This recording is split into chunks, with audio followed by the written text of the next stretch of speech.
Good morning, students. Welcome back to social science class. Today we will start our new chapter of SWIX, the Union Government, the Executive. In previous video, you have read about the Union Government, the legislature. Legislature means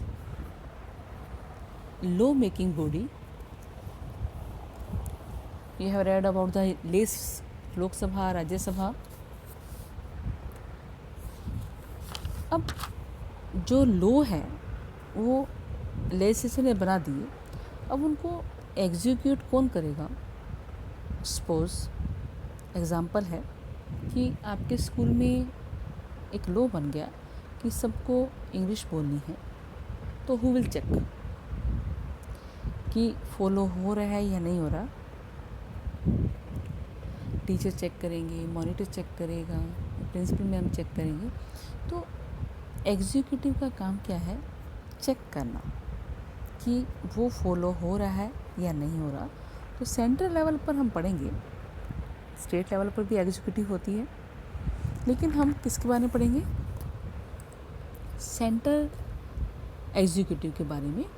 तो आज का जो हमारा chapter है वो क्या है? The union government, the executive. Executive means जो यानी कि कानून को फॉलो करवाएगा।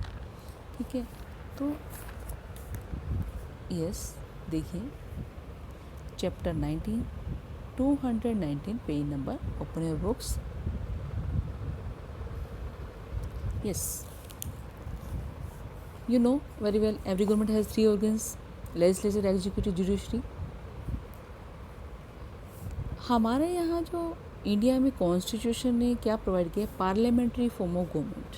पार्लियामेंट्री फॉर्म में क्या होगा कि 2 टाइप्स की एग्जीक्यूटिव होंगी, एक तो नॉमिनल और सेकंड जो है रियल। ठीक है, तो इस चैप्टर में जो एग्जीक्यूटिव में हम कौन कंसिस्ट करता है? ये जो है president, vice president, prime minister of India, union council of minister. इस चैप्टर में हम इन चारों के बारे में पढ़ेंगे। एग्जीक्यूटिव में ये आते हैं। ओके, तो ये जो है आपका सेंट्रल गवर्नमेंट, ये आपको पता चल गया कि कौन कौन आएगा इसके अंदर। नेक्स्ट देखिए कि सबसे पहले अपना था कि प्रेसिडेंट। ठीक है, तो 2 तरह की जो है गवर्नमेंट होती हैं, एग्जीक्यूटिव होती हैं, नॉमिनल और रियल।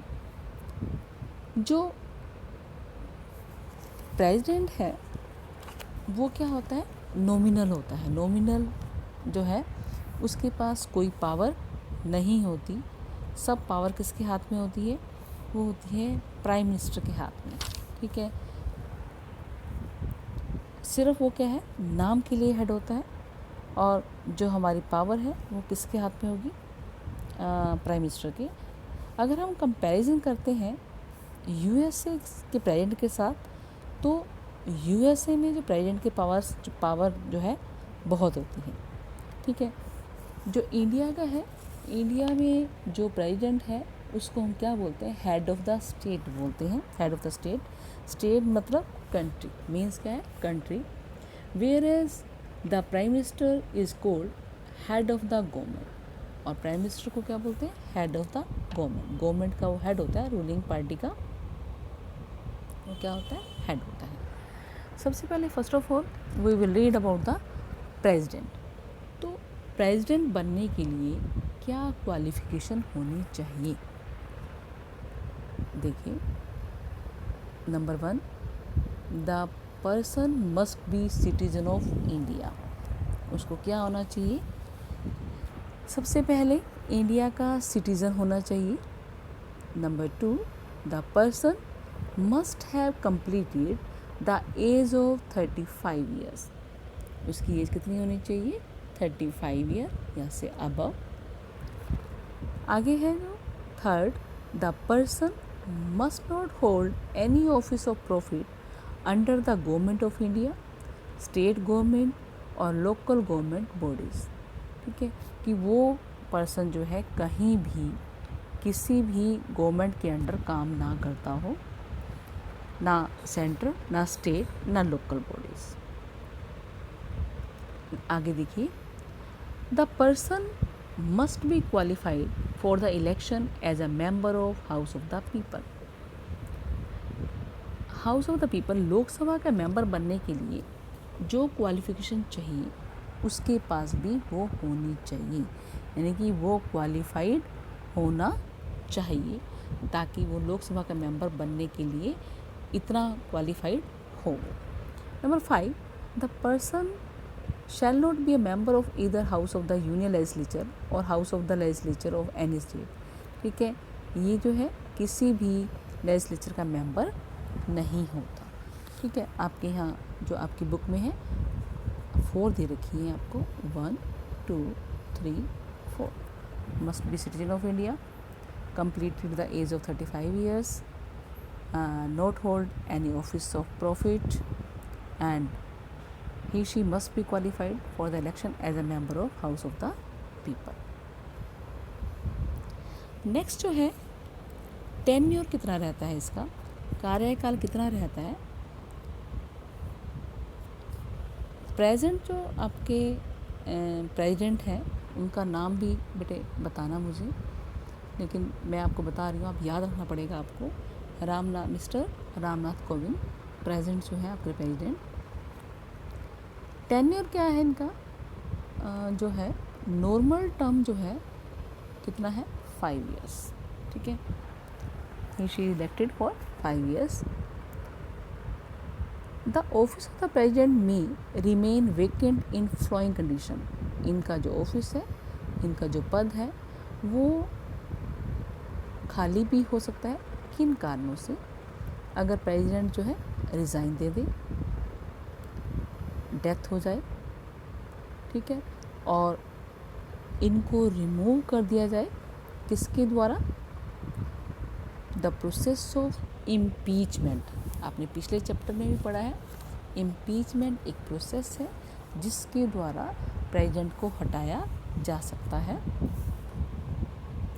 वो क्या है कि इसमें एक और भी है कि इतना आसान नहीं है कि इनको हटाना, कि चलो जी इनको बिठा दिया, उसके बाद हमें नहीं वो आ रहा, पसंद नहीं आ रहा तो हम इसको हटा देते हैं। नहीं, एक रेजोल्यूशन पास होता है और जो है दोनों हाउसेस से वोटिंग होती है, तो 2/3 मेजोरिटी यानी कि 66% जो है राज्यसभा से और 66% जो है लोकसभा से जो है पास होना ज़रूरी होता है। ठीक है, तो ये जो है इम्पीचमेंट, तो इनका पद कैसे खारिज होता है, एक तो रिज़ाइन दे दें, दूसरा डेथ हो जाए, तीसरा जो है इम्पीचमेंट के द्वारा। तो क्या होगा उसकी जगह, यानी कि कौन उसको कवर करेगा। If the office of the president is vacant owing to any of these reasons, the vice president acts as the president। तो उसको कौन संभालेगा, वाइस प्रेसिडेंट, जब तक यानी कि नए इलेक्शन जो है नहीं हो जाते। ठीक है, in case of vacancy an election for the president must be held with in the 6 month of the vacancy. लेकिन ये भी मस्ट है कि जो वाइस प्रेसिडेंट संभालेगा, लेकिन विद इन 6 month जो है नए इलेक्शन हो जाने चाहिए। ठीक है, तो ये जो है हम प्रेसिडेंट के बारे में पढ़ रहे थे, आप चैप्टर के अकॉर्डिंग देखिए। ठीक है, मैंने आपको नॉमिनल और रियल एग्जीक्यूटिव बता दिया। नॉमिनल में क्या आएगा, प्रेसिडेंट, और रियल में प्राइम मिनिस्टर और काउंसिल ऑफ मिनिस्टर्स। क्लियर। उसके बाद जो है क्वालिफिकेशन आपको बता दी कि क्या क्वालिफिकेशन होनी चाहिए प्रेसिडेंट बनने के लिए। उसके बाद जो है आपका टेन्योर कितने साल का रहेगा, और अगर जो है उनका जो पद है, उनका जो ऑफिस है वो खाली हो जाता है किन्हीं भी कारणों से, जो नीचे आपको फ्लोइंग रीजंस दे रखे हैं, तो उस समय प्रेसिडेंट की पोस्ट पर कौन रहेगा, वाइस प्रेसिडेंट रहेगा। लेकिन कब तक, जब तक आगे इलेक्शन नहीं होते। लेकिन इलेक्शन भी कब तक हो जाने चाहिए, विद इन 6 month तक हो जाने चाहिए। Okay, thanks, have a nice day. आगे जो है हम लोग election of the president, succession to presidency ये हो गया, सिलेक्शन टू प्रेसिडेंसी आपका जो है सैलरीज वगैरह, ये हम जो है बेटा नेक्स्ट उसमें पढ़ें।